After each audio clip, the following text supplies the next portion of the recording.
Good day, everyone, and welcome to our presentation of the Paso Robles American Viticultural Areas. My name is Joe Spellman, Master Sommelier with Justin Vineyards, and a longtime fan of Paso Robles.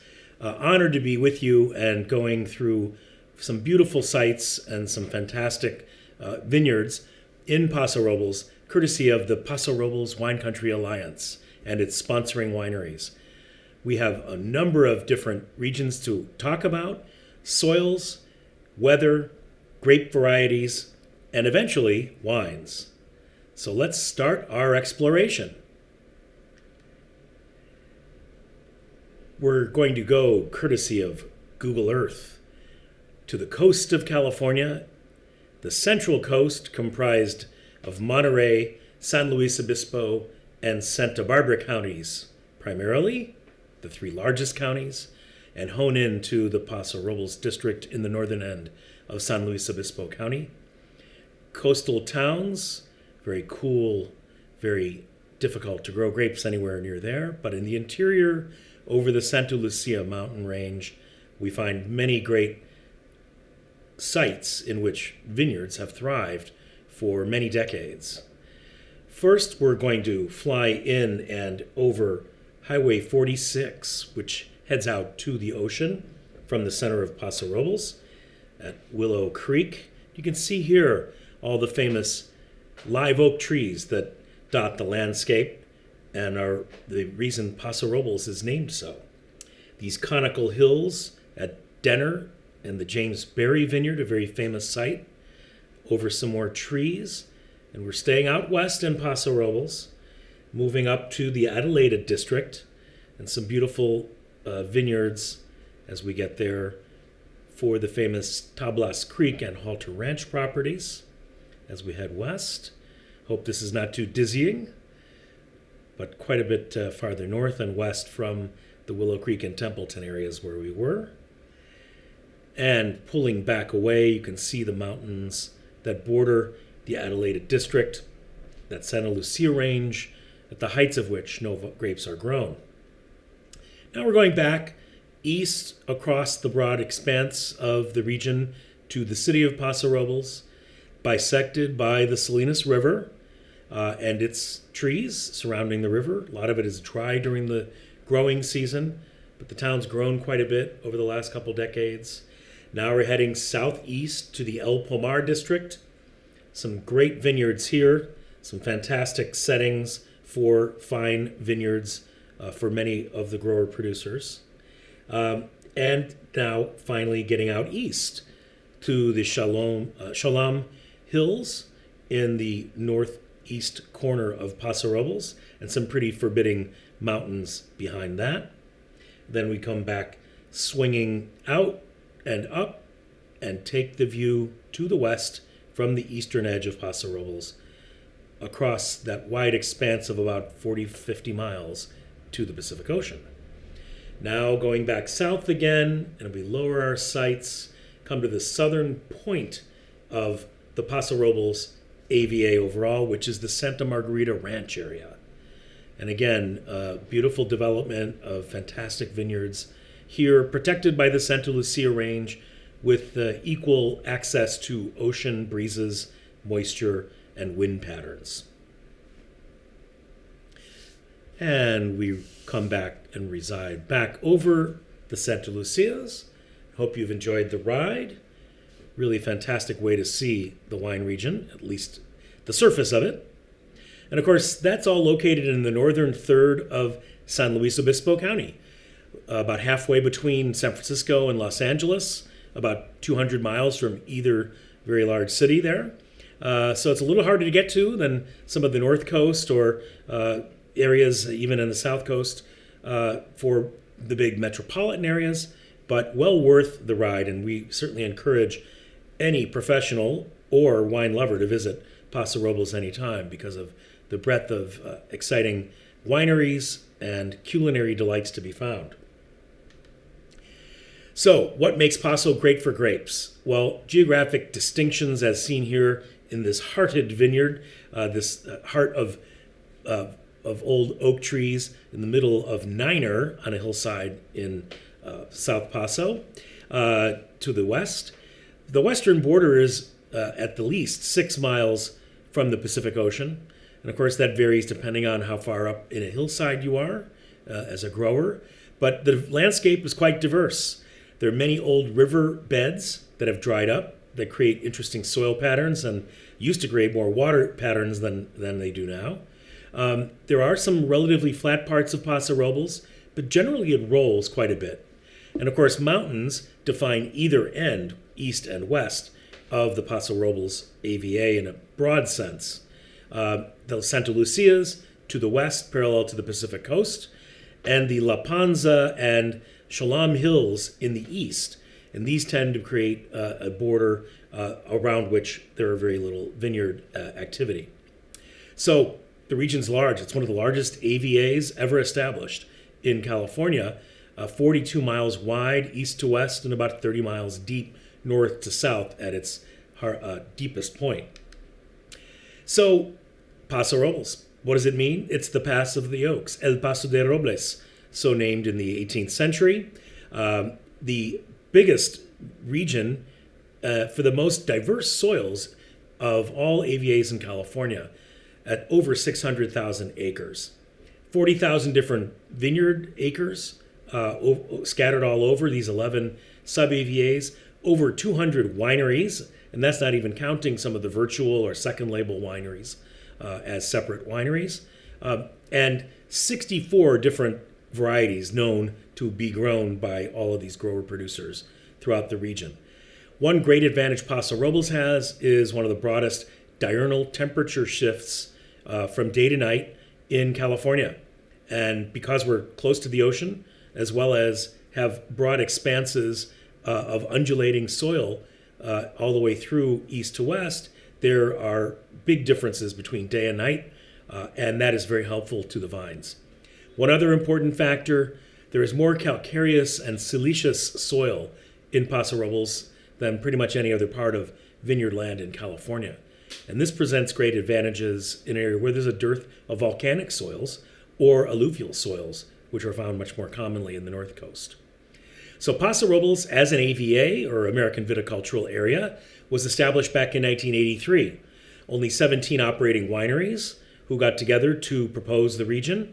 It was approved by what was then the BATF, now known as the TTB, the Tax and Trade Bureau, that controls all of the naming of delimited wine places in California and the rest of the states in the Union.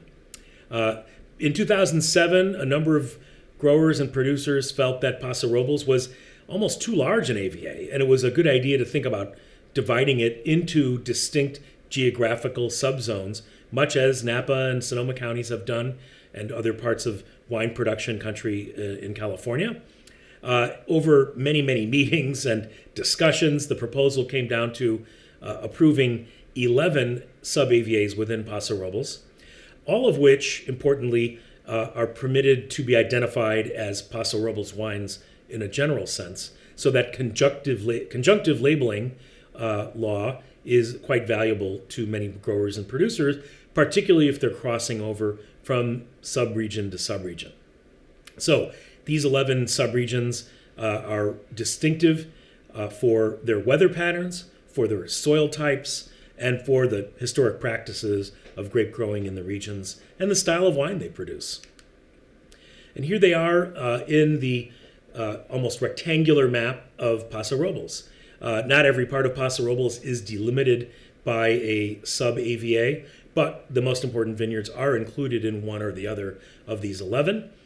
From the Adelaida district out west to the Highlands district way out to the east, and north to south, the large and productive Estrella district, some of the most traditional and old plantings in the region, all the way down to relatively newly developed Santa Margarita Ranch district, and so many in between.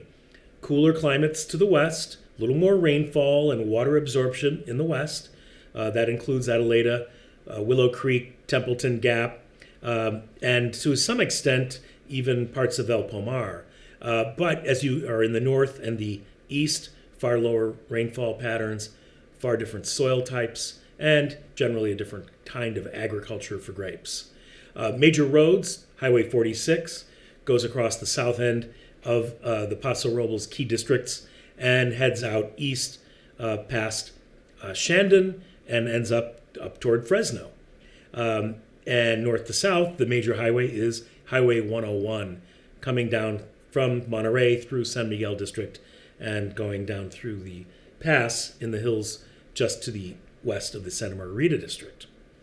So, in the west, Santa Lucia mountain range, very important because, as you can see in this photograph, that fog bank that can regularly come in over the mountains because of the orographic lift, that is, the classic patterns coming off the ocean, particularly in the afternoon and evening, of bringing moisture up the hill, all that moisture being absorbed by the mountain range, but creating wonderful breezes coming down off the mountains, makes it a very different growing area from what we see in the center and east of Paso Robles, and capable of doing many great wines as well.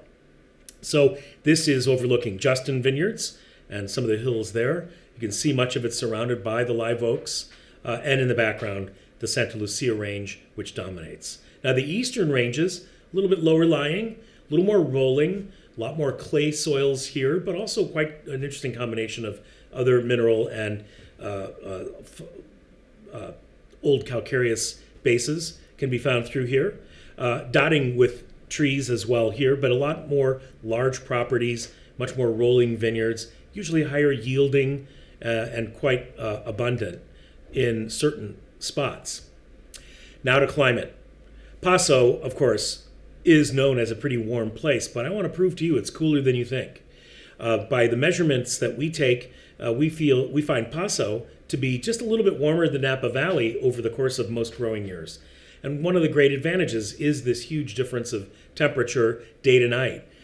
We might hit 100 or 105 degrees on certain warm days in July, August, but we do get cool overnight, anywhere from 45 to 60 degrees, allowing the vines to rest and repair and then be ready for another day of warmth. So that large diurnal shift, 40 to 45, even 50 degrees at certain times of the year, is highly valued for great viticulture.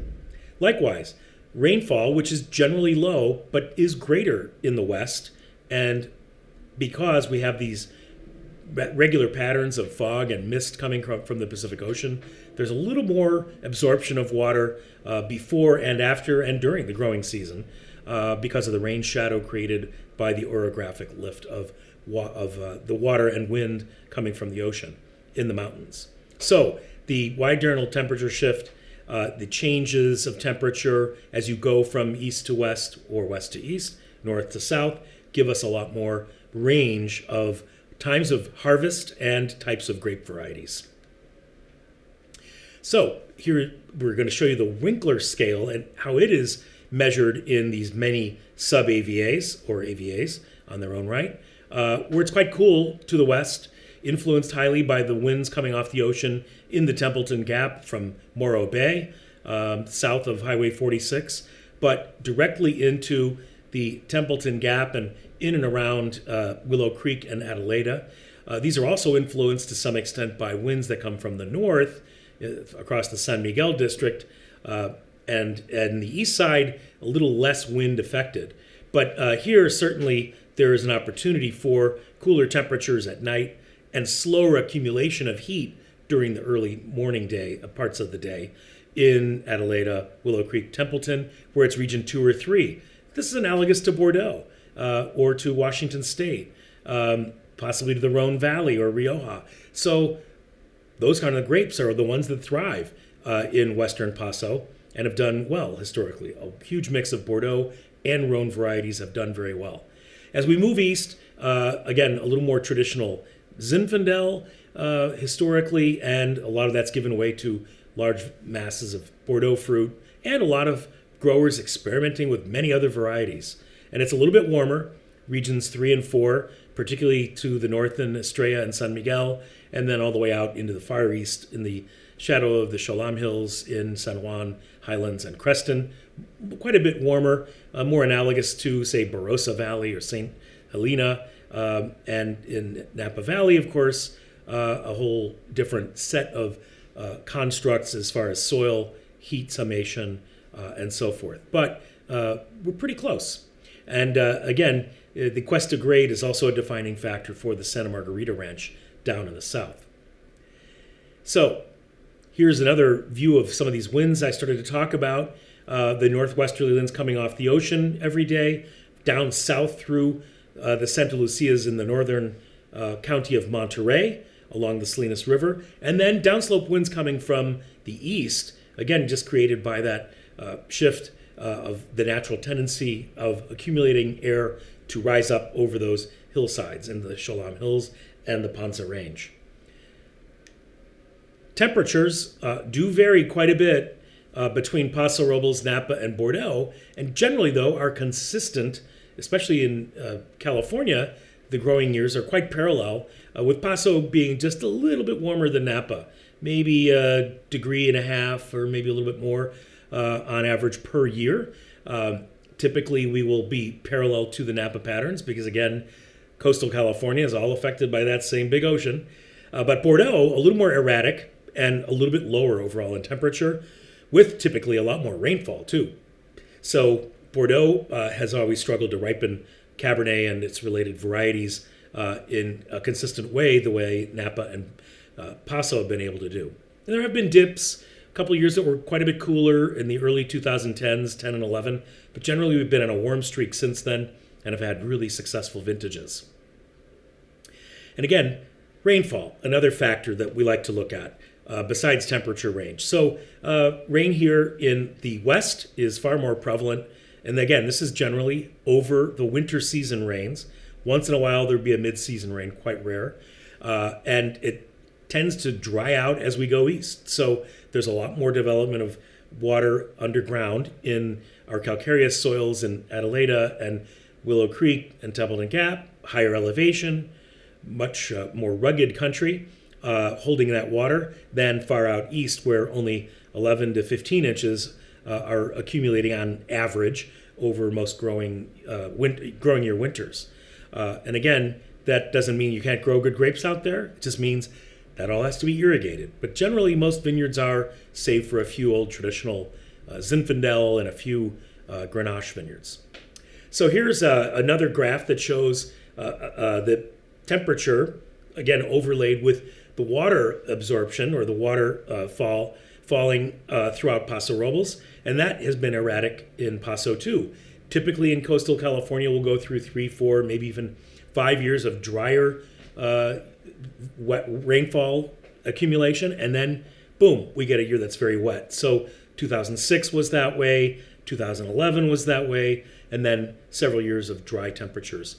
We've had an actually pretty good couple of years recently. 2016 to 17 really was beneficial with a lot more rainfall than we had seen for 5-6 years. Therefore, better crops. And anyway, I'm grateful to Jim Jerakaris, my colleague at Justin, for helping with those graphs. Soil types. Now, we have a wide range in Paso Robles of different soils, multiple soils that some of which are not found in the North Coast too much. And then again, we don't have that much of what a lot of the North Coast is made out of, which is volcanic soils. We have some. But generally, this is old sedimentary soils pushed up by tectonic plate movement, the Pacific Ocean plate hitting the North American plate, causing all sorts of soil fracturing and interlaying. And so our core soil that we think is very valuable for grape growing is the calcareous or carbonate-rich soils. These are often intermingled with these other types, sandy loam, clay, and silica soils, but the calcareous soils really benefit us because of the way they hold water in an almost sponge-like way down deep below the surface level, as well as being able to provide nutrients. A little bit high pH, as clay soils have, which is also helpful for the vines to retain their acidity, and the grape actually ending up with a little more crispness than you might expect from a warm region. The sandy loam soils are beneficial in their mineral absorption and their drainability. That is, you want water to go through them and reach down to that calcite rock and create a natural, almost spring for the subroot vine development. Finally, the silica soils are very helpful with a different range of mineral content. and also reflecting and holding heat, very useful in the early going and a growing season. However, lower pHs here mean that they're sometimes not the ideal place. So they're usually best where it's mixed in to an overall calcareous soil. Now this is a beautiful rendition of a fantastic vineyard on a hillside with double rows up the steps of this hill, showing fantastic setting of vines above those gray-white calcareous rocks into which the vines are growing and developing, we hope, a beautiful wine down the line. It shows a really nice range of style of soil and vine placement. This is another whole look. This is a dry farm vineyard. As I said, there's only a few of them, some old vine Zinfandel and some Rhone varieties. This is an old Grenache vineyard. Again, you can see some of that calcareous soil mixed in with clay here, and quite a bit of flavor from these old bush vines or head-trained vines that can be very useful for many blends, and of course is a core variety for Rhone-style wines. Next, I wanted to show you calcareous rock and how it holds water. So the rock on the left is water-laden and weighs at least 50% more than the rock on the right, which of course is dry and shows more that chalky white look or yellowish look that we find throughout the calcareous portions of West Paso Robles. So that moisture stays intact throughout most of the growing season, and vineyards thrive on it by digging deep into those roots. And it's a fantastic advantage that Paso Robles has over most of the North Coast, the calcareous rock, which make it possible in a warmer zone to be successful with a wide range of varieties. And we go back to the coast for a little quick postcard shot of Morro Bay and Morro Rock, and the beginnings of what we would call this sort of classic pattern of moisture and cool air flowing over the Santa Lucia Range from the ocean. Happens every day and creates that interior range of temperature, water, mist, and wind that's quite beneficial in West Paso for grape growing. Now, our varieties are quite a huge range. I mentioned 64 different varieties earlier. We're not going to go through all of them today, but just know that Cabernet Sauvignon is the dominant variety of the region, and blended with Merlot and often Cabernet Franc, Malbec, and Petit Verdot. Well, there you have the Bordeaux mixture, so to speak, of great varieties and classic range for making some of the richest wines in California.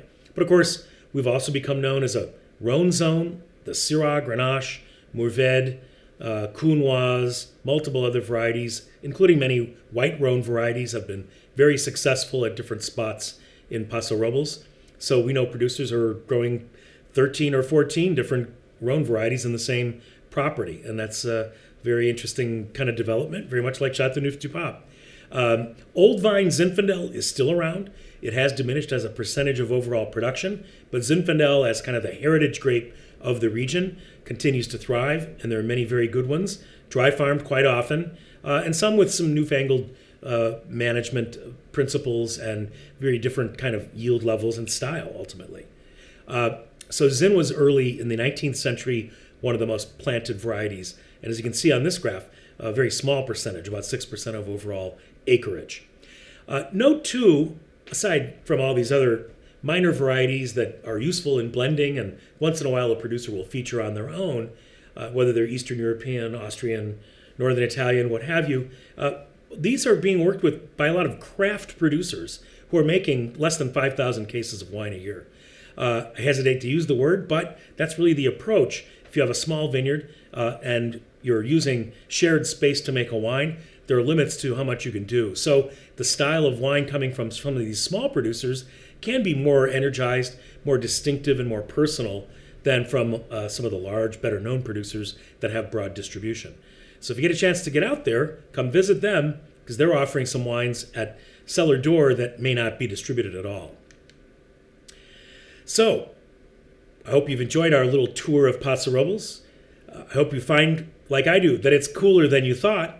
And certainly with the number of microclimates, the different soil types, the different grape varieties, and the many approaches to making wine in classic and modern materials, We have an amazing range of product, and there's a lot to discover in Paso Robles. So I hope you'll join me in a tasting to find out. Cheers, everyone.